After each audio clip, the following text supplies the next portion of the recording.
Welcome to the Informed and Oblivious podcast, episode 20.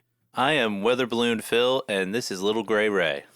Weather balloon and little gray. No, I got nothing. You're gonna have to tell me what this one is. Dude, did you not remember last week at all? More conspiracy theories? Okay. No, I told you I was interested in the Roswell thing, and I was going to do some more research on it, and we're going to talk about it. Okay. Yeah, get it? Weather Balloon Yeah, Phil. I get it now. Yeah, Little Gray, which is ironic because you're not little or gray. I'm green now. You're tall and pasty white. Well, yeah, green, but like not like... Sometimes they call them the little green men. Yeah. Well, yeah, the little green men. But now I'm just thinking about little gray aliens with different colored mohawk. and what kind of MMO I can make from that. What is this, Pikmin? No, it'd be Destroy All Humans, dude. Be Destroy All Humans. What a great video game. But, so, I did some research into the whole Roswell thing. And because there's... Despite what people would want you to believe and the lore and the myth around it, there's really not that much. So we're going to talk about Roswell, and then we're going to talk about aliens in general. All right. Yeah. Because the Roswell thing, I just want to set straight because it's cool in a different kind of way. But then it got me thinking about just like aliens in general and talking about whether you believe they exist or not. Because, and we'll talk about it later. Don't answer now, because I think we're on very opposite ends of that belief strain. But we'll see. We'll talk about it later. Of whether there are aliens? Maybe. It'll be a mystery for later in the show, folks. We'll find out. Yeah, we will find out. But before all that begins, and not the intro thing, we'll save the intro thing for later. Before we get on the whole subject of Roswell and aliens, there is one thing that I want to talk about not related to that I don't know if you saw or not, but Probably I want to not. clear up some confusion on that in the world, because I've been there's a lot of stuff been going on, but not... Are you going to talk about Tay-Tay and what's his face from the Chiefs? No, I don't care about them at all. I know. Yeah, I don't give a shit about that. In fact, that's cringe. No, because there hasn't been a lot of interesting well, there's been interesting stuff, but not anything singular that I really feel like talking about. I did want to bring light to an issue though, because there's been a lot of confusion and misinformation going around online about it. And even then, it's who you trust or believe. Do you know about the little girl in the UK, particularly Scotland, that was brandishing the hatchet and the machete? No. Okay, so there's a viral video of this girl brandishing a hatchet and a machete at people, telling while she's getting filmed, telling them to stay away from her and her little sister. And with everything going on in the UK, people were thinking she was defending herself from migrants and a grooming gang. And then the Scottish police arrested the girl for brandishing a weapon in public. Huh. And it went super big. Everybody's flipping out about it. How dare that it has to come to this? They're memeing her being Joan of Arc. Well, the Scottish police came out with their investigation, which includes CCTV video footage from across the street at a convenience store thing. And apparently it looks like these girls may have been part of the child gangs going around Scotland. Where they tend to brandish weapons. Mm-hmm. And the people in question that she was chasing away are, they were just tourists from, I think, Bulgaria, one of those Eastern European countries. And they didn't do anything. The girls started approaching them. And I think what happened is when they started to film, that's when they started saying things like, get away from us and stop. Yeah. Yeah, because they know the situation that's going on in the UK right now, and to make it seem like the people filming were the criminals, they flipped the script.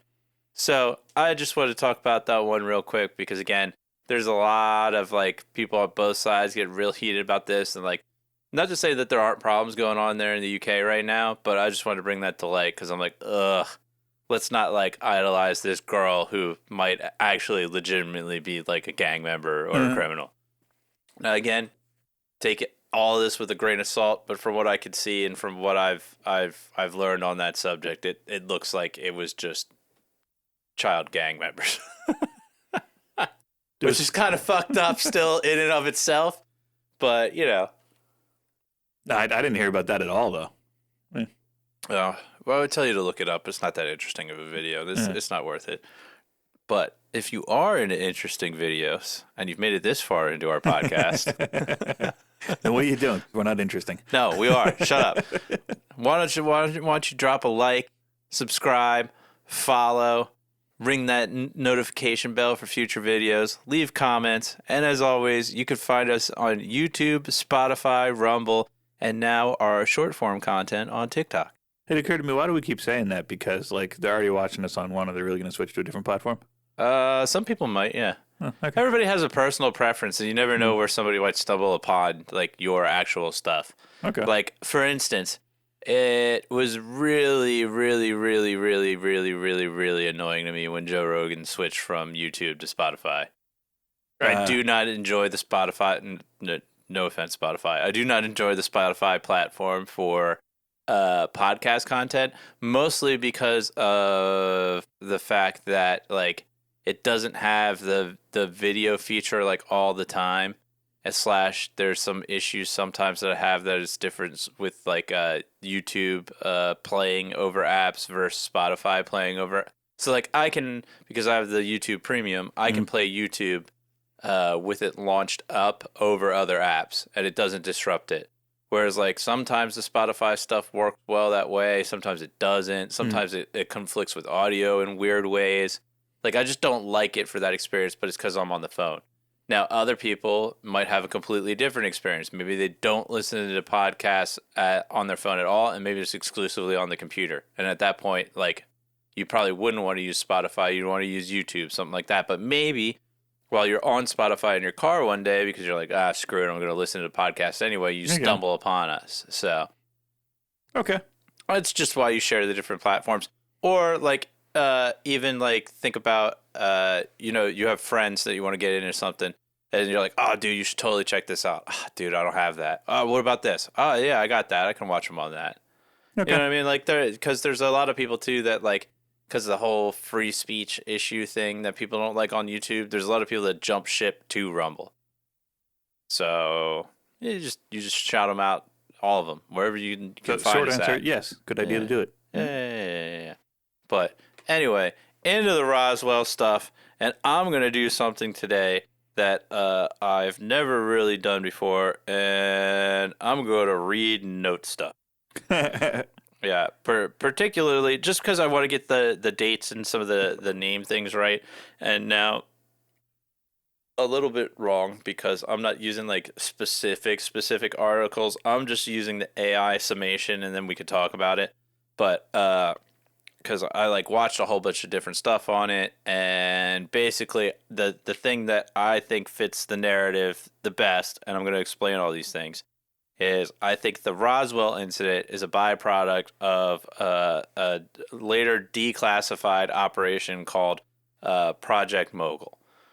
So not aliens, but actually, in fact, high altitude listening devices that were classified above secret, like back in the day where we were trying to put high altitude balloons to spy on the Soviets to see if they were testing nukes. Entirely plausible. Yeah. If not probable. Yeah. So let me first start with the Roswell incident itself, and bear with me here, folks, because I'm going to be reading the summation of this, so it's going to sound a little like a little matter of fact more than my usual talking. But again, sometimes it's good to be matter of fact, especially because he only recently learned how to read. What? We got to get like some like sexy like AI lady to like read this stuff off for us at some point. / sexy AI man. And when I think sexy AI man, I think Australian accent. I have my Google Assistant on my phone set to Australian. Man or woman? Woman. It's lame. Sexy AI man, I want to sound like Crocodile Dundee. And then like sexy AI woman, you ever seen the YouTuber that does like the Siri voice? Sure. Okay. Well, there's I mean there's several. Yeah. But that's what I think of for that, like the Siri voice. But not like Siri on an iPhone, but like the YouTuber Siri voice imitating Siri. What about GLaDOS? No. That just makes me think of cake. Everything makes you think of cake, fat ass. Whoa. Whoa. I feel insulted. But anyway, okay, so the Roswell incident. The Roswell incident refers to events surrounding the crash and recovery of debris near Roswell, New Mexico in July 1947, which became the center of a long-standing conspiracy theory involving UFOs and extraterrestrial life. The U.S. military initially announced that they had recovered a flying disc after a rancher, W. Mac Brazel, discovered unusual debris. What an awesome name. Well, W. in quotations, Mac Brazel, discovered unusual debris on his property on July 5th, 1947.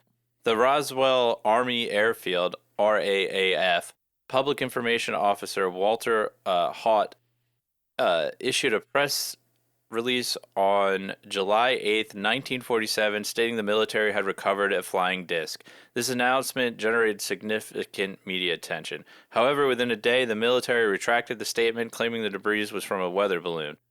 The explanation was provided during a press conference by Brigadier General Roger Ramey, who was supported by Weather Officer Irving Newton. The military's explanation was later confirmed to be a cover story to obscure the true nature of the debris. In 1994, the U.S. Air Force concluded an exhaustive investigation and revealed the debris was from a top-secret military project known as Project Mogul. Project Mogul was designed to detect Soviet nuclear testing using high-altitude balloons equipped with acoustic sensors. So that's like there's like a longer little blurb at the bottom talking about all the other like offshoots of like, no, we don't believe them at this at all. But that's like the summation of this. So the one thing above all that is true about this is the debris was found by this rancher like outside of Roswell, New Mexico. He did find debris on his farm that he brought to the sheriff. The sheriff at the time, because he was tired of all the nonsense from people at the time, said, okay, I believe you, go tell the military.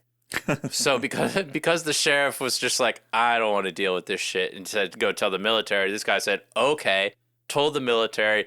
And what is true, the military did come out saying that they discovered this flying disc thing, and then the next day say, oh no, it's actually a weather balloon. So the sheriff, because he didn't want to deal with it, unintentionally led to this like national hysteria thing of like, oh my god, we found a flying saucer. So those are the actual true facts. This guy found debris. Debris was brought to the military. Military said, hey, it's a flying saucer. Next day said, oh, actually, our bad. It's actually a weather balloon.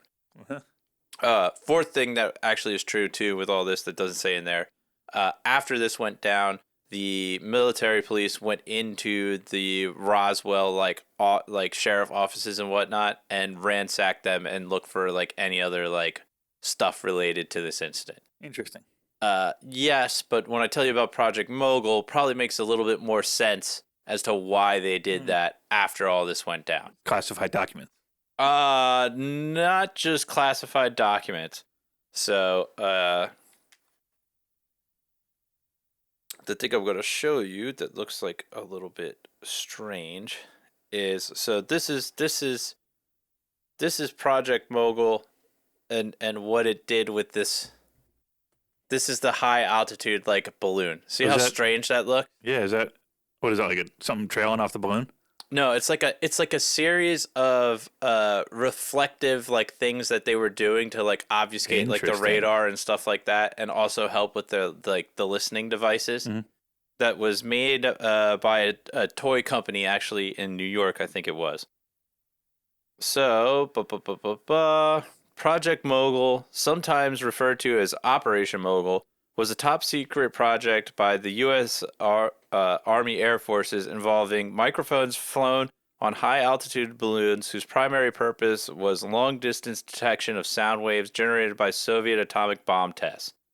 While successful, the balloon method was soon superseded by seismic detectors. In popular culture, the legacy of Project Mogul has been the Roswell incident, in which a crashed Mogul balloon was mistaken for an extraterrestrial spacecraft, giving rise to persistent UFO legend. So the project was carried out from 1947 until early 1949. It was it was a classified portion of an unclassified project by New York University atmospheric researchers. The project was moderately successful, but was very expensive and was superseded by a network of seismic detectors and air sampling for fallout, which was cheaper, more reliable, and easier to deploy and operate. Project Mogul was conceived by Maurice Ewing, who had earlier researched the deep sound channel in the oceans and theorized that a similar sound channel existed in upper atmosphere, a certain height where air pressure and temperature resulted in minimal speed of sound, so that the sound waves would propagate and stay in the channel due to refraction. Interesting. The project involved arrays of balloons carrying disc microphones and radio transmitters to relay the signals to the ground. It was supervised by James Peoples, who was assisted by Albert P. Crary, Crary. I don't know how to say some of these names, man. You know me. I'm not good with names at all. Yeah, it's a Carreri. Carrari. One of the requirements of the balloons was that they maintain a relatively constant altitude over a prolonged period of time. Thus, instrumentation had to be developed to maintain such constant altitude, such as pressure sensors and controlling the release of ballast. The early Mogul balloons consisted of large clusters of rubber meteorological, Jesus Christ, balloons. However, these were quickly replaced by enormous balloons made of polyethylene plastic. These were more durable, leaked less helium, and were better at maintaining a constant altitude than earlier rubber balloons. Constant altitude control and polyethylene balloons were the two major innovations of Project Mogul. So the weird kite-like system thing, though, that refractionary skin that was on those balloons, like, again, to kind of obfuscate them from radar and help with the sensors, what have you, was made by a toy company out of New York that made kites. So that refractive, like, aluminum material was braced by like balsa wood, like, sticks, and then they were using Scotch tape to hold the stuff together. So the Scotch tape, because it was a toy company, was more than likely a children's Scotch tape, which at the time had floral designs on them, because they were just using whatever they had at hand to make these things and send them off to do this research. Now, this is important because the rancher that discovered the debris said that he discovered it with this metallic stuff like aluminum, wood, and then these weird hieroglyphic designs on the bracing, like I-beams. So, like, the one thing that everybody's like, well, what about the hieroglyphic designs? The theory is that when the thing crash landed in the desert, the heat in the desert sun imprinted the ink that was on the Scotch tape onto the surface that it was on, and with the heat and the desert, the tape just blew away and left the marking from the Scotch tape. And that's the weird hieroglyphics that some people described, like some eyewitnesses described it as almost like floral in nature, which would make sense. Floral patterns on the Scotch tape from the toy company. And then the last thing that's like the most damning thing to the Roswell stuff, right? So the guy that was one of the military guys later came out in the 70s and told the whole story of Roswell that, like, led to this whole thing. Well, the story that he told very closely mimicked a novel by American journalist and author Frank Scully, which, ironically enough, I looked into it because I was like, oh, that's totally where they got the name for Scully in the X-Files from. That's what I was just thinking. Nope. Completely irrelevant. Scully from the X-Files is actually named after a Dodgers announcer. Huh, okay. I was like, oh, dude, that's super meta. That's where they got this from? No, not related at all. just pure coincidence, because it's actually, let me look that one up. Where does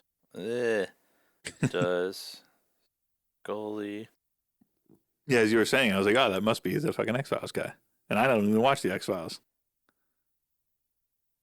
Their name. Scully's a woman. Don't be sexist. Oh. Scully. So Mulder's the guy. Okay. Yeah, Mulder's the guy. Again, I don't watch the X-Files. and then Scully was the woman. Okay. Yeah.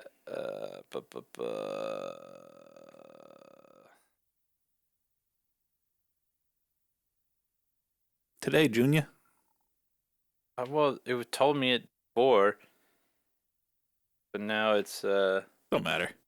now it's saying, hold on.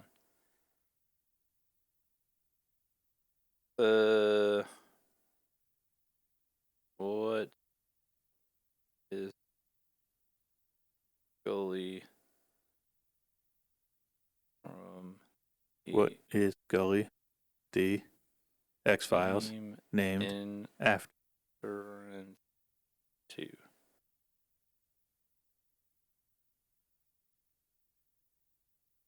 What's the answer?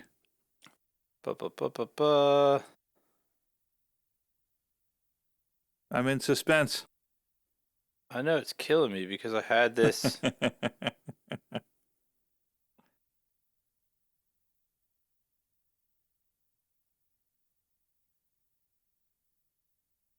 Because I know the first name Catherine is a reference to the show director's mother's first name. But okay, whatever. I can't find it. But regardless, not related, but ironic. Where are you trying to search it better? Yeah, because I'm smarter than you. Yeah, figure it out. Whatever, man. I'm putting my phone to good use and being able to view notes on a full screen right now. So the guy that came out in, I think it was 1978, is when the guy was like, oh, actually, the whole Roswell thing was a cover up, and here's the true story. The story that he told was almost exactly the mirror image of this story behind the flying saucers. And this was a 1950s nonfiction book by American journalist and author Frank Scully, who was a regular columnist for the entertainment trade magazine Variety. The book, which sold 60,000 copies, caused an immediate sensation by claiming that extraterrestrial beings were recovered from flying saucer crashes based on information Scully said he received from two sources: Silas Newton, a businessman and self-proclaimed expert, and a scientist known as Dr. Gee. Scully's narrative expanded on two columns he published in Variety in October and November 1949, where he first reported on the recovery of alien bodies from a saucer crash. The book detailed the alleged discovery of 3 saucers in New Mexico and 1 in Arizona, including a 100-foot diameter craft that crashed near Aztec, New Mexico in 1948. Scully described the saucers as being made of unknown materials and powered by magnetic principles, with the alien crew reportedly measuring between 36 to 42 inches in height. He speculated that the beings might have originated from Venus, a theory that was scientifically implausible at that time given the planet's extreme surface temperatures. Scully presented the book as an expose of government secrecy, arguing that official denials from the Pentagon and the Air Force should not be trusted, and he criticized the military's handling of the saucer phenomena. The book's narrative style is informal and critical of the military, incorporating scientific-sounding explanations, particularly on magnetism, to lend credibility to claims. Despite its popularity, the book's central claims were later discredited in 1952 and 1956. True magazine published articles by reporter John Philip Kahn, who exposed Newton and Dr. Gee, later identified as Leo A. Gebauer, as con artists who deceived Scully. Nevertheless, the book remains in seminal works in UFO literature and is credited with popularizing the idea of crash saucers and government cover-ups. Did you figure out if it's actually... ages ago, like in 10 seconds. Yeah. What was it? Chris Carter named Scully after his favorite sportscaster, Vin Scully of the Los Angeles Dodgers. Yes. Yeah. Which is funny because the last thing here, and I know it's not true, the last thing the AI says, the character Dana Scully from the television series The X-Files is named after the author, which is incorrect. but the rest of that is correct. I know about the novelization. It's just a summary of it. But basically, the guy came out and said, "Oh yeah, like they covered it up. There was bodies that they took and recovered. The material that we found wasn't a weather balloon. It was this fantastical metal that you could bend into different things, and no matter what you did, it returned back to the same shape and was super lightweight and durable. And no matter what we do, we couldn't melt it, tear it, cut it, whatever. Yeah, complete BS and made up after that thing." And that 1950s novelization, by the way, if you know the height of the aliens I described, is also kind of like where the Greys thing comes from. The little gray aliens. Okay. But yeah. So unfortunately, folks, and I know people love to believe these things, but I like a good conspiracy theory that's actually true, and I like to look into the different things on stuff, and like again, have some skepticism on certain things. But from the investigation that the Air Force did, the numerous documentaries that I've watched on the subject right now, it seems that probably the whole Roswell thing was just a secret spy program to spy on the Russians at the time, right after the whole thing went down in with us dropping the atomic bomb in World War II and worrying that the Russians were going to get the same technology. The thing that I didn't read about that, because I didn't want to go into the whole testing thing, Project Mogul, when they made this, they might have been based out of New York, the researchers, but they did the testing in New Mexico. A couple miles away, actually, from where Roswell was, they set the first balloons up. They lost them off the radar, and they said, screw it, it's not worth going to recover the stuff. The rancher found the shit, and when he brought it to the sheriff and then the military, they were like, oh fuck, we need to go in there and get that, because we can't have the Soviets discovering what we're up to. Because at that point too, you had like the Red Scare going on, and we had no idea like who was Soviet spies and who wasn't, because that whole like spy versus spy thing was like a very big thing back then. So they were like, fuck that, cover it up. And there's actually tell them it was aliens. Yeah, well, there's actually reports from people that were involved in the project saying that the CIA was around, and the CIA, like the CIA was telling, like, let them believe this was aliens, like feed the flames of that story, because it's better that people think that than they know what we're like up to, and then the Russians find out. So as always, the CIA's got their fingers in all this bullshit. Never. CIA's got their fingers in you? No. It's not what I said at all. Little gray ray. It's not what I said. Don't put words in my mouth. Sounds like what you said. No, never trust 3-letter agencies, though. But, what if they're more than 3 letters? Give them a little grain of salt. 3 letters, definitely don't trust them. But, no. So, it seems like all he found was the remnants of this weather balloon. Or not weather balloon, this spy project. And then because of this, they're like, oh my gosh, it's definitely flying saucers.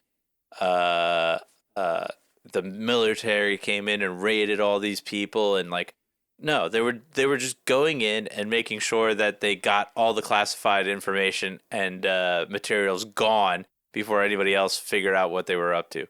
The fact that there's this UFO phenomenon right after we dropped the first atomic bombs is probably less of a UFO thing and more of an explosion of secret technology between the US and the Russians at the time, trying to race to like the next thing. So we were testing high altitude spy planes and stuff like that at the time. I'm sure the Russians were testing all sorts of crazy stuff. So it wasn't really, I don't think it was UFOs, like, because they say there's this increase of UFO, like, sightings and spottings, like, right after the atomic weapons were dropped. And I don't think it's us dropping nukes that signal flares to aliens. It's probably more that we were in a technological warfare race at the time, and there were so many secret testings going on that people were like seeing all these sightings of things flying in the sky and weird stuff.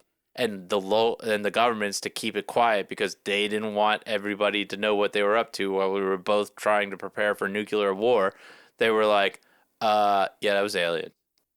And then they'd come and take you and like, oh, you thought you saw aliens? Come with us. And they'd lock you in a insane asylum. Because those were still a thing back then, you know? Or maybe they would just pay you off and be like, you didn't see nothing. Shut your mouth. Sign this NDA. Yeah, much like the farmer that saw the one plane go down after 9/11, and they interviewed him one time, and then nobody could find him again. I don't think that guy's dead. I think they're just paying him off. It's so much easier to just pay somebody off than it is to like sit there and disappear them. Disappear them leaves too many different like loose ends. You pay them a bunch of money and say, "Shut your damn mouth. Here, live a nice life." They'll do it. Why? Your cat just like okay, sure. He's like, dude, I gotta climb around this thing. This is how I get at the window. I don't care that you like made space for it. But yeah, so it was interesting deep diving on that. I'd like to do more deep dives on other conspiracy theories from time to time. Maybe when we get some more comments, people could tell me the ones that they want to like specifically hear about. But they're very interesting. Maybe the one that I'll go into in more depth because that was just like mind blowing what we did, and it's kind of crazy the spider webs that came from it. I'll go and deep dive the whole MK Ultra thing. That'd be nice, and like really like learn about that whole project. But if I'm gonna do the MK Ultra, similar to this, but not so similar, I would probably need a couple of weeks to research it, and I'm gonna take detailed notes. Okay. Because I don't want to just like ramble about this one was so simple that I'm like I don't need to like detail notes down. But we know for sure MK Ultra happened. It was a complete abuse of like the CIA and the US government. And I'd love to like deep dive into it and what the whole thing was and thought process behind it and bring to light some of the corruption there at that period in time. People don't realize like that the internet coming around in the modern age of information that we have was like shining light on cockroaches. I'm dead serious. Yeah. Do you realize how much shit governments around the world got away with before the internet was a thing? They get away with it now, but like think how much more they got away with before that was a thing. Yeah. It's fucking scary to think about. Honestly, that kind of shit keeps me up at night. But yeah, so that's Roswell in a nutshell. I'm almost done with my first drink here. Yeah, I mean, if prior to all that, you had said, "Hey, Ray, do you think Roswell actually happened?" I'm like, "Well, I mean, shit in Roswell actually happened, but it was an Air Force base. It was probably just military testing shit." That's a very easy like. What's the thing with the most obvious answer is the likely one? Occam's razor. Yeah. Yeah, well, there was a lot of testing going on in New Mexico and Nevada at the time, and people are like, "Why?" Because it's fucking desert. It's a desert. That's why they're like, "No one's going to be around." We know they tested the nukes there. Like, yeah. One, we were like, "There's not too much to damage," but the damage part isn't the part we really cared about. The part we cared about was nobody was around to see it. Like, if you want to do stuff where nobody's going to be there to see, go to the desert. Why do you think Burning Man's there? You definitely want to hide that shame in the desert. But yeah, I mean that's a pretty easy go-to. Yeah, it's military testing. Same shit when everyone was freaking out about the drones here. I'm like, yeah, it's military testing. Oh, dude. And then several weeks later, they were like, yeah, it was military testing. Fucking duh. Yeah, that one took a long time. That was so weird. That was so weird. It took a presidential change for them to be like, yeah, we were testing drone stuff. Like, why didn't you just fucking say that? Like, they didn't have to tell us what, but it would have been comforting for the military to just put out a statement and be like, yeah, it's us. That's what I'm saying. Simmer like down. The hysteria, and everyone's freaking out. I'm like, obviously it's military testing. Like, why is everybody freaking the fuck out? Yeah, but like nobody was saying anything, and in fact, like I think like the Navy. Well, I think the biggest thing was the issue with the Air Force not talking to the other branches, because remember their Navy at the time was like, yo, these things are following our ships. What the fuck's going on? Like, we should shoot them down. They're like, no, don't shoot. It's like, tell us why, motherfucker. Oh, it's us. What the fuck? You know somebody got their ass chewed out over that one. Someone in high command got their fucking ass chewed. Like, why didn't you tell the other branches what you were doing, you ass clowns? I don't know how many taxpayer dollars does it cost to train those fucking air defense missiles on shit for 24 hours straight? Dude. Well, according to my old man, the drones are back again. Oh yeah? Yeah. I think he said they were like flying over Lawrenceville or something again. I'm like, sweet. Drones 2.0, I'm here for it. Go suntanning nude outside. See if they can catch you. I think we just made like a new like anti drone weapon recently too. I think the Air Force did. It's some kind of like energy weapon that when fired takes out 1,000 drones at a time. Jesus. Yeah, they're doing it to fight quote unquote drone swarms. Yeah. So remember like how that's a thing now. Yeah, Ukraine put that like cargo container in Russia and just like all the fucking drones came out. Yeah, we've got a countermeasure to it because of Merc. We just be building shit, dude. We're out there just building shit just because we can. we're like a mom. We brought those drones into the world. We could take them out. Yeah.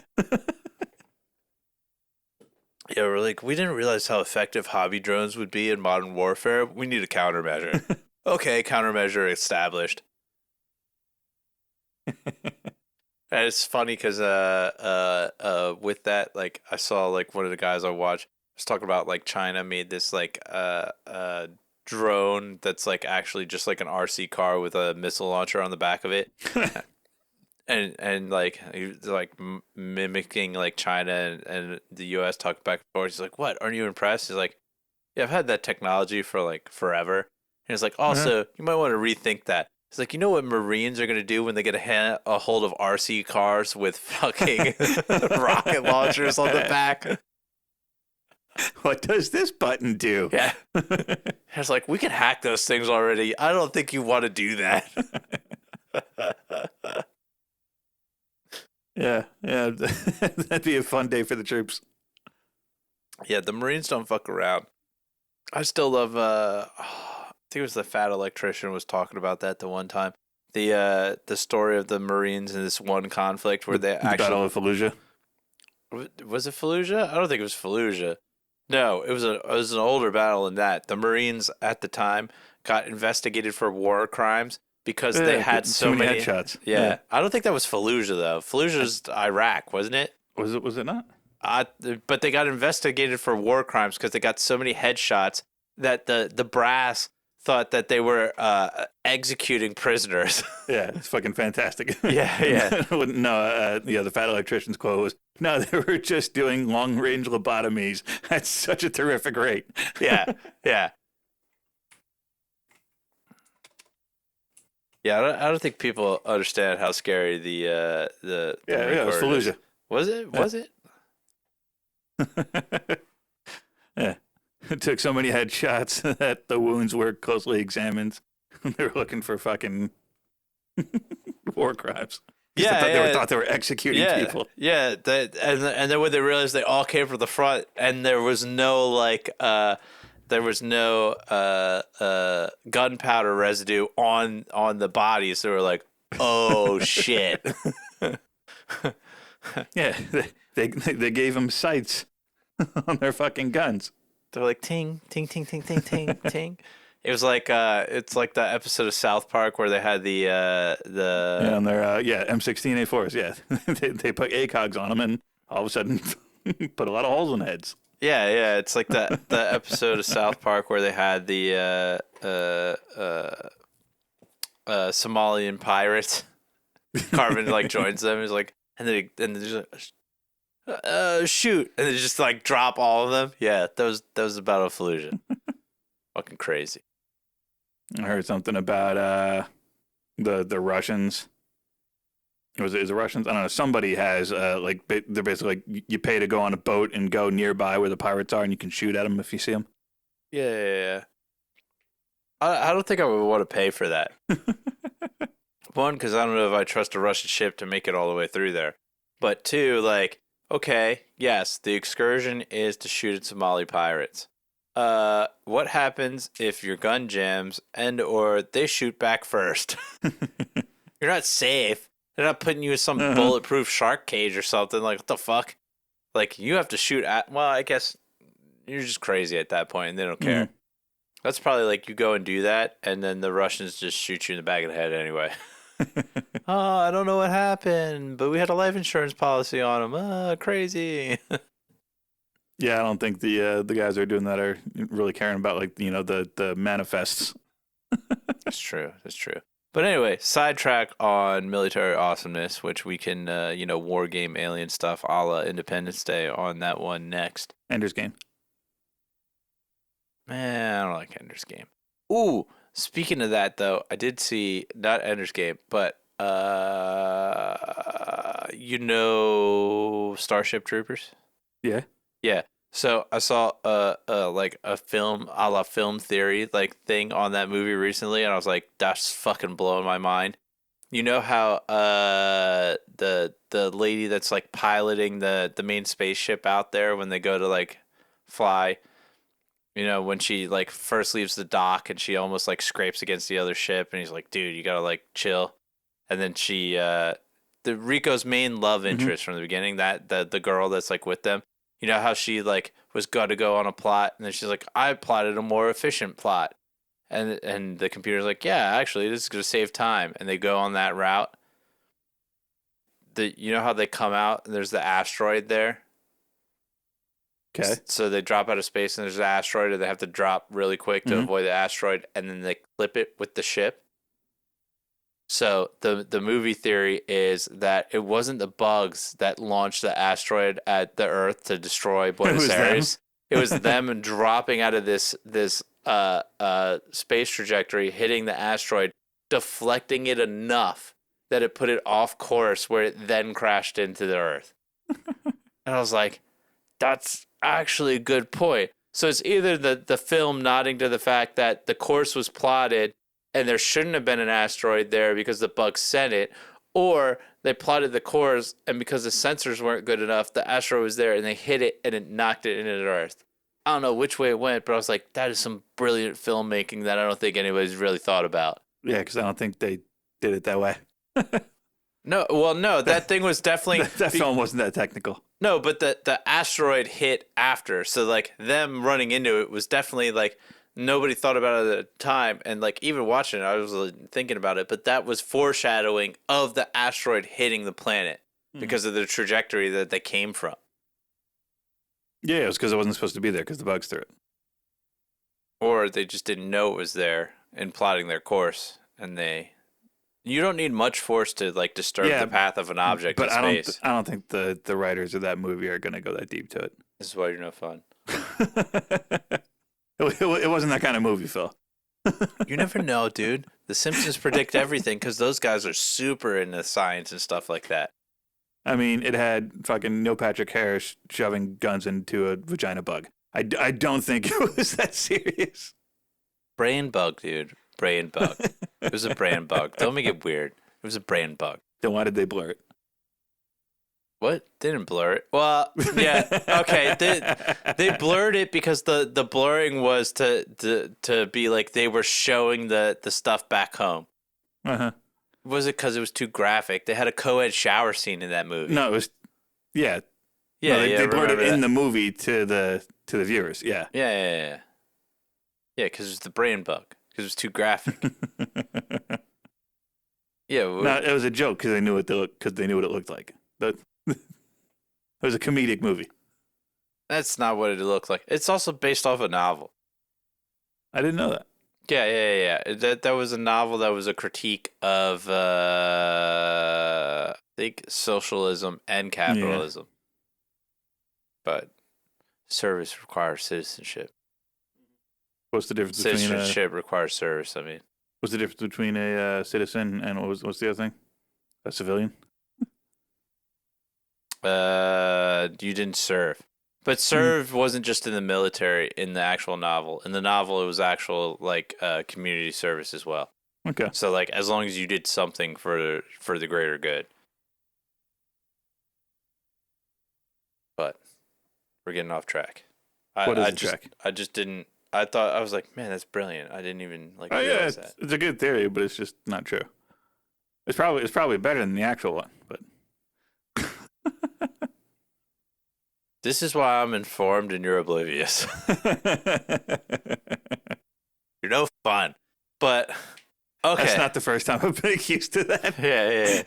You fun killer. But no. So the other thing of this that I wanted to discuss is aliens.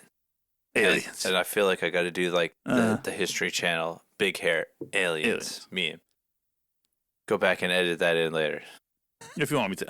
I mean, you could if you want. I will. But put like the alien's hair, but put like the alien's hair on my character. Okay. Yeah. Have me talking and then just hands up, big hair, aliens. Freeze frame that, aliens. That'll make a great short later too.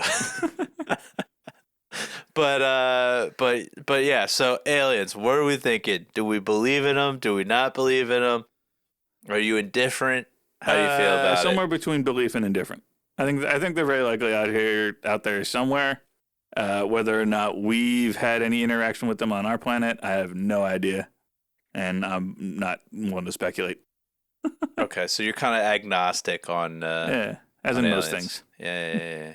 You fence sitter. All right, I'm going to take a hard stance. It's not my fault. I'm not opinionated. I'm going to take a hard stance and say there's no aliens. And the only reason I say that is, are you familiar with the life equation? You mentioned it last time. Yeah. So the equation that determines what is need for viable life on a planet. And again, this is assuming carbon-based life forms. To our knowledge, there is no other form of life other than carbon-based life forms. There might be silicon-based life forms, some other form of life. No idea yet. Haven't discovered it. Don't think it's possible. So the equation for carbon-based life forms and what is required of a planet to make it sustainable for life, the equation gets so much more refined as we go that it almost becomes to the point where the possibility of life outside of our planet in the universe is probably nothing. And I'm a big fan of this because and I'm not, maybe we can go into an episode in the future, but probably people don't want to hear about it. It's boring.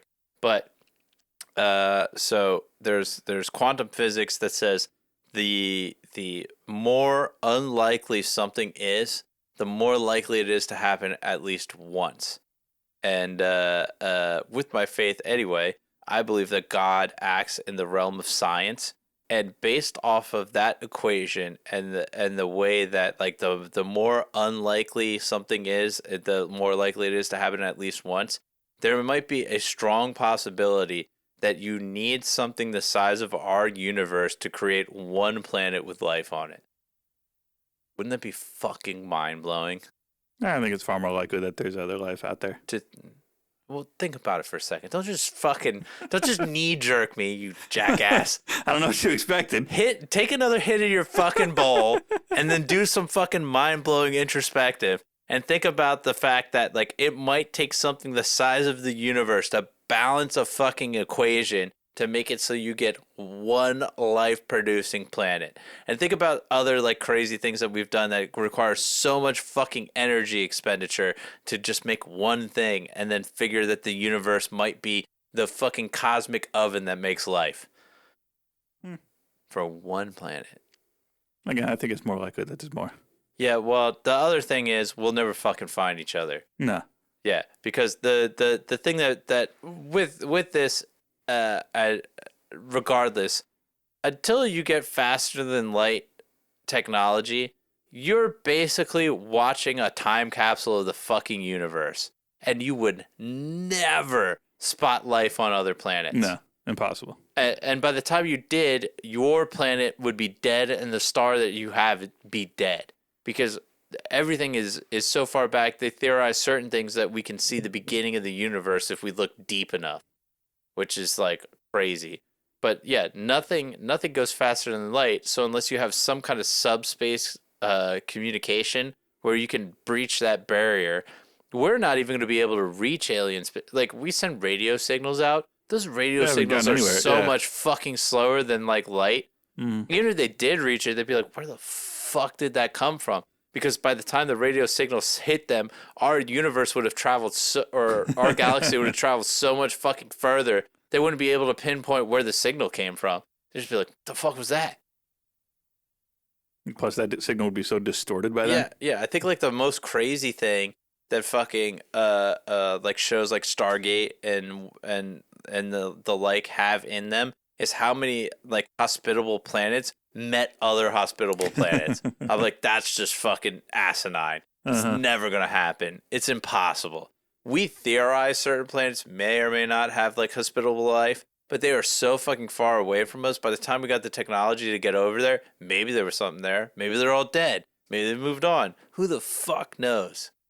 And like that's the thing too. Probably the thing I would believe more than anything else would be that there was actually one planet with life from the beginning. They started to spread out to other planets, and maybe a planet like ours is where a scout ship went out, crashed, lost the ability to talk to the other ships, and then the people that were like there from the crash repopulated the Earth, a la like a Battlestar Galactica type situation.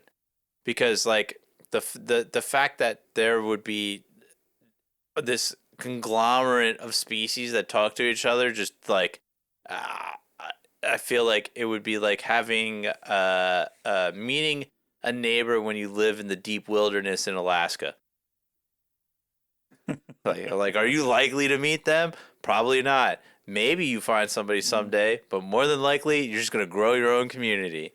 So, like, and if that were, like you said, ever even possible at all to have, multiple, species intermingling, they would be so far advanced. Those civilizations have been around for so long to be able to get the technology and move forward to do so to meet multiple peoples. Yeah, like those shows like are not at the level of existence for those species. Yeah, exactly. Yeah. And that's the thing too. Like they're like, oh, aliens freaked out when they saw that we dropped nukes. Why would they even care? Because you're like, oh yeah, we were there a couple billion years ago. Yeah, you're at such a level of technology. If you saw that, you'd be like, oh, that's cute. Like, oh, look, it's like when we see like chimps use sticks to get termites out of logs and eat it. They'd be like, oh, look, they discovered nukes. That's crazy. Maybe they'll get there one day. Who knows? We'll see. We'll wait and see. Who had nukes on this millennium? And yeah, because like Bob, that was you. All right, here you go. You gotta even think like the furthest reaches of the universe. So like, maybe it's something you could Google. I don't know. I don't know if they even have the data on this. The furthest edges of the universe. How much older are they than our galaxy? Oh. Like, let's search that. Search what's the oldest galaxy we know of. Do. Not Marines in Fallujah. I know. I don't know. My keyboard keeps like pausing out, and I gotta like wake it back up. It's really annoying. I don't know why it's doing it. Slap it. Oh yeah.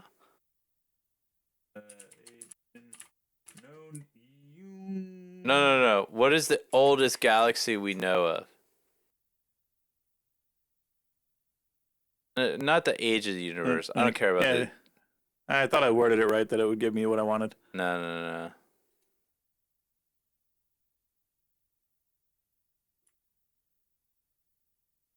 290 million years?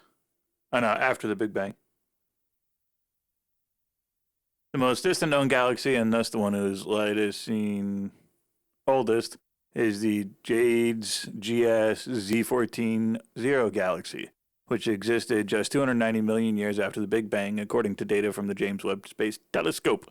Its light has taken 13.5 billion years to reach us, providing a unique glimpse into the early universe. There you go, 3.5 billion years. Basically since the Big Bang. That's what it says. Well, it takes 13.5 billion years to reach us, so I'm going to assume that the oldest galaxy is then 13.25 billion years old, right? What do you mean? So it's happening 290 million years after the Big Bang, right? So Takes 13.75. It's further. Yeah, it took 290 million years after the Big Bang. Yeah. Yeah. So the Big Bang happened, and then that many years later, it formed and then shot out. Yeah. Yeah. So it should be less. The two. No, I think that number is the. No. Because they say like if you listen to scientists, they say like the Earth is like 3 billion years old, something shit like that. Like, how old is the Milky Way galaxy?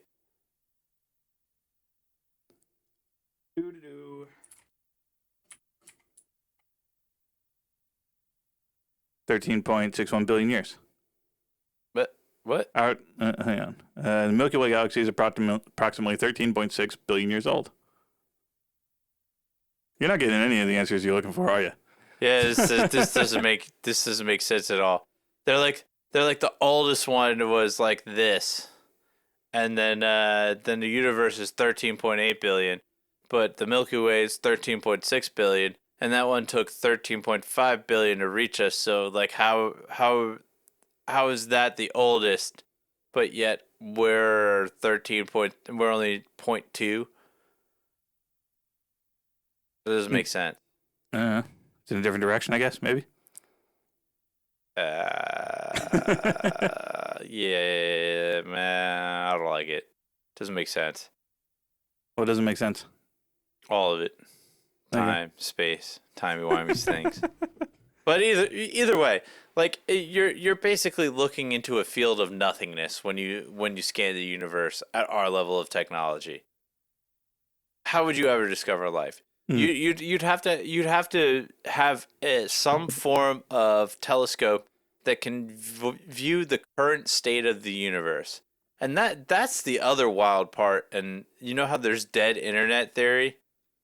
There might actually be like dead universe theory, where if you think about it, because of how long it takes light to travel to us, and hair in my mouth, how I got it. How long it takes light to travel to us, it might actually be that every like conceivable star that we see in the universe is already burnt out. It's possible. Yeah, we might be the last. Yeah. We might be the last embers of the universe and have no idea. And they're like, "Oh no, well we see the light." Yeah, but the light takes so fucking long to reach us, and you say these stars last for such a short period of time. Maybe they're all dead already. Maybe they know some of them are dead. Maybe that's the thing. Maybe the universe is so old, and all these other like species and whatnot have existed for so long that maybe we're the last planet to evolve, and everywhere else is dead. It's possible. Because again, like trying to figure out where these things are in the universe is like throwing like a dart at a dartboard with your eyes closed. That's 3 miles away. Maybe like they're like all panicking, like, oh fuck, where do we go? And they can't find the life raft because they're still getting the old information too. And they're like, shit, this one's dead. Shit, this one's dead. I don't know. I know that they can like they do know that some stars are burnt out or dead. They have ways. I don't know the math for this shit. But they can determine like how much life a star has. Well, I don't know if that's the right terminology, but they know like how well it's burning and stuff like that based on the like luminosity and stuff from it and like where they plot everything around it. So they do know that like how old the stars are and whether or not they're still going. Yeah, but there's stars that are the size of our own sun that have burned out already. Oh, yeah, like I said, they know a lot of them that are burned out. I still love that. They also know some that, like I said, the newest one they had formed was like only a few million years ago, a few 100 million years ago. Allegedly. Yeah. We don't know shit. We don't even know what's in our own oceans. We're just fucking idiots. It's because Neil deGrasse Tyson chose to look up instead of down. Otherwise, we'd be at the bottom of the ocean. We're hairless monkeys that have barely determined the difference between our ass and our head. And we're like, we totally know what's going on. We don't know Food goes shit. in this one and out that one. Yeah, we don't know shit. We don't know shit at all. But yeah, I don't know. I firmly believe that aliens don't exist at all. I think it's much more likely that they do. How much more likely? Significantly. Percentage it for me. I don't have a percentage for you. Like where's your gut at? Scale 1 to 10, where's your gut at?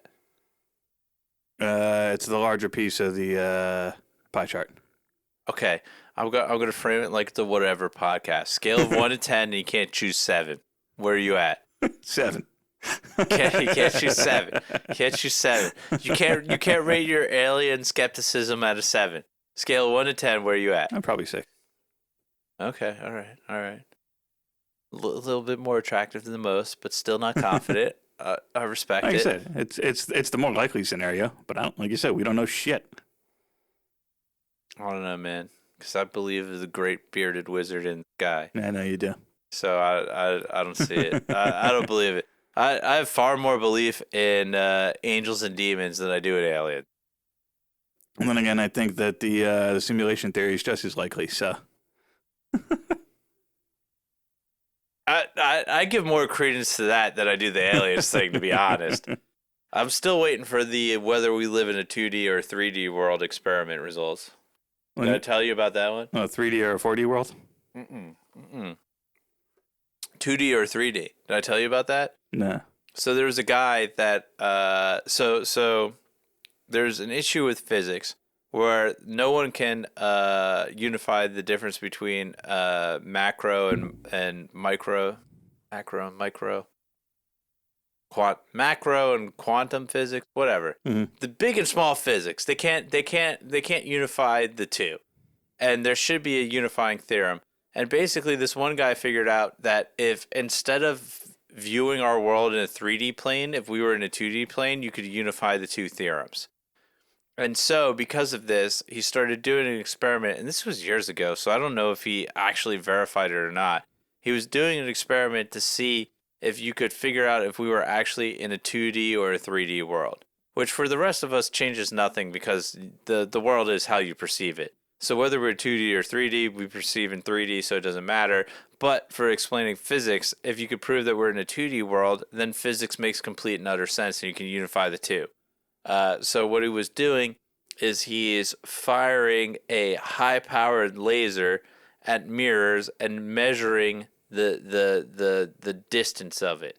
So the distance of it, I don't know. It's hard to explain, and I'm a little buzzed.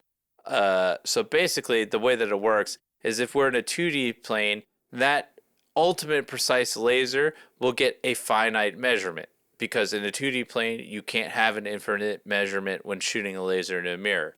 In a 3D plane, the measure would be infinite. You'll never get an actual, accurate reading from the mirror.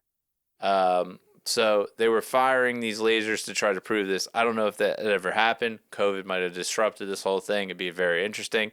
But if they did that and proved that we were not actually in a 3D but a 2D realm, that kind of makes me think, too, leads more credence to maybe it is a simulation. Because what are video games other than 2D world? Mimicking 3D. So that guy's a crackpot. No, he did the math. He was like, if we got rid of the third dimension and mirrored this to 2D and then tried to have a unifying equation, the math checks out. So that's why he was doing the experiment, because if nobody's questioned that we're in a 3D world, but really maybe the dimensions, the dimension that you're in, you perceive the next higher dimension. So maybe 2D perceives 3D, 3D perceives 4D, 4D perceives 5D, your perception might be a dimension higher than your existence. So our eyes are just magic. They kind of are. You're seeing everything upside down right now, right? No, that means our brains are magic. Same kind of thing. Our eyes are still kind of magic when you think about it. The fact that we even perceive the world around us is kind of crazy. It is an impressive bit of organic. What's the word I'm looking for? Trickery. It's just wild. Like existence in and of itself is a wild thing to think about. I usually don't. I think, therefore I am, Ray. Yeah, I think, therefore you are. I still love the thing that like nothing exists out of your perceived existence. So that like outside of your perceived like realm of reality, everything doesn't exist. I certainly hope not, because then my brain's an asshole. Well, that's certainly true. Dude, there's so many like wild theories around this stuff. Like, I would love to take a philosophy class because I feel like a philosophy teacher would hate my fucking guts. I would end up on Prozac after a philosophy class. Is that the antidepressant thing? I would kill myself taking a philosophy class. Fuck that. I'm such a contrarian like asshole that like I feel like I would take a philosophy class and the philosophy teacher would just be like, "Here, you teach the class, fuck you." They might kick you out. Maybe. How do you like them app? Just fucking like, I don't know, dude. All of this just like makes my head hurt. Even just like thinking about like, I know we were talking about aliens, but we're going far off the deep end in the last bit of the show, folks. Just like we always do. If you always make it to the end here, congrats, because this is where it just gets crazy. But like I just like it. I just like thinking about, and it just makes my head hurt. The fact of the universe just coming into existence. Yeah. Just thinking of that, I'm like, the fact that we're even here right now, how does this happen? What is this from? Where are we? How are we here? How does this exist? I don't know, but we are. How does everything come from nothing? Mm-hmm. Regardless, whether it's God or the Big Bang, how does that happen? How does existence a thing? Or is consciousness just a waveform? And if consciousness is just a waveform and none of this really exists due to observational theory or like some weird Doctor Who shit, where did the waveform come from? How did all this become what it is? Uh-huh. I still love, like, it broke Stephen Hawking. Stephen Hawking was like, the universe existed because it had to. Like, that's what a fucking cop-out, dude. That's as good as excuse as any. Yeah, what a fucking cop-out. Like, and even if this is, like, there is no universe and we're just, like, imagining all of this with like, some shared consciousness, super being thing, whatever, how the fuck did that come into existence, dude? Doesn't matter. This is why I don't do psychedelic shit. Because my fucking brain hurts enough as it is, just thinking about reality in general. If I had anything that would shake the foundation of my fucking existence, I would just be in the loony bin. I would for sure lose all grip on reality and just be like, I can't handle it. This shit keeps me up at night, dude. I think about this shit in the wee hours of the night going like, fuck. I don't. Yeah, but like think about yourself before you existed, then think about yourself after you existed, then think that's the universe. Nah. Pre-life, post-death, universe. Both are irrelevant. So is the universe. I mean, it's relevant to me. I'm here. Are you? How do you know you're here? You sure you're enough here? as I need to be. You sure you're here? I don't want to be. Are you sure? How do I know I'm not just talking to another fragment of my subconscious right now? How do I know you're not just talking to another fragment of your subconscious right now? I might be a fragment of your subconscious. No. I'm one of yours, maybe. No, you definitely are. I'm thoroughly convinced that like fucking everybody's just a splinter point of my consciousness. Who knows? Like So I'm gonna have to start calling you Dad. There is that theory that like. Did you create me? There is that theory that anything outside of what you can observe doesn't exist. That's the whole, like, if a tree falls in the woods and no one's around to hear it, does it make a sound? Depends how you identify a sound. That's not true at all. It depends on your concept of the reality in the universe and if anything outside of observable reality exists or not. And they have that thing where the particles behave differently whether they were observed or not. Yeah, it's a cool-ass experiment. Yeah. And it's so fucking trippy. And they're like, no, it doesn't behave differently. It's the fucking the interference of the sensor. That's what makes it. I'm like, so whether it's observed or not, like, what the fuck are you telling me? And that thing led to the whole realm of science that basically the universe fucking operates on like a waveform, and like when you observe it, then it becomes solid. When you don't observe it, it's a wave. It's just vibrating constantly. Like, how fucking crazy is that? Physics. Dude, you don't think about this shit at all? Come on, man. Nah. Never? Not really. Even when you hit that ball? Nah. Especially when I hit the ball. Dude, when I hit that ball... Any thoughts that I do have fucking go away. Dude. The couple of ones blinking around in there fucking go away.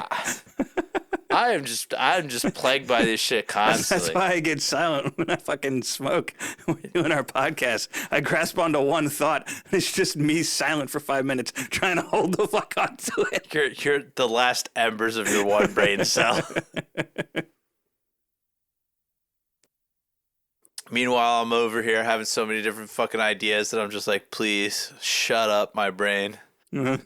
Dude, I just think about this shit constantly. If I was born... That sucks for you. Like 1,000, 2,000 years ago, I'd be one of those guys in a fucking toga just thinking about this shit. Like, guys, have you thought about this today? And they'd probably stone me for being a witch. They'd be like, shut this motherfucker up. He turned me into he's thinking about existence before existence. Like, I can't comprehend something coming out of nothing. I just can't comprehend it at all. Then don't try. Yeah, but like, how are we here right now, dude? Because we are. It's not a good enough an answer. Why not? Because fuck you, that's why. Is knowing the answer going to change any fucking thing? It might. It won't. If I knew whether I was 2D or 3D, it might change my whole existence, dude. What if I'm a paper cutout? Whoa. Again, if you perceive it the same way, what does it matter? It matters to Why? me. How? It matters. It's not going to change a goddamn thing. Why does it matter? It matters to me. It matters a lot to me. You don't understand. You don't know the fucking torture in my brain that thinking about this shit has. I can't tell you how many times in my life I've thought about this shit. Way more than the average person should. What resolution will it bring when you discover the answer? Maybe I can discover and resolve the secrets to the building blocks of the universe. And you do never what with know. it? Who knows?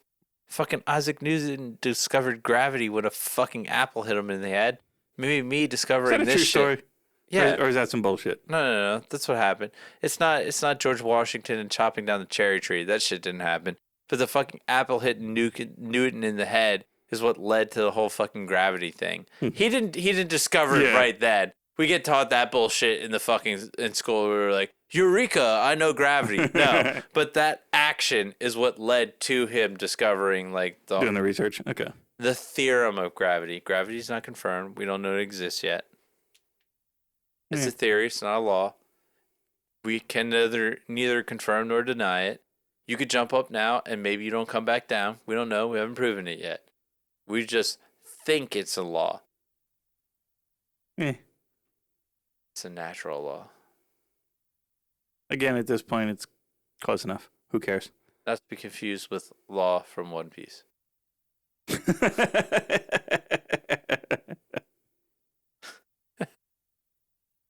That one took me a second. Yeah. See, I got you.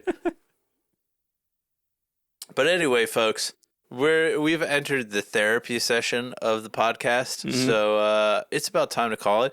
If you made it to the end here, like, subscribe, follow, comment, and again, you can find us on YouTube, Rumble, Spotify, and our short form comment on the Tiki-Takis. Content on TikTok. The content teats. Dude, and a milestone for us, 20 episodes deep. Woohoo! This is crazy. We've been doing this for 20 weeks now. We're almost able to drink. That's nuts. We're almost halfway through a year of doing this right now. Jeez. Yeah, it's crazy, right? Yeah. Did you ever think we'd make it this far? I'd hoped we would. Yeah, me too. Whether I was certain we would or not, I don't know. Did you ever think anybody would make it this far into video and listening to us? Again, I hope so. But I mean, I think at the point where somebody actually listens to this part of the video, they've probably gone back a ways. Maybe. Well, we'll have to see. We'll have to wait for comments from future listeners. Anyway, folks, have a good one, and we'll catch you next week. Buenas noches.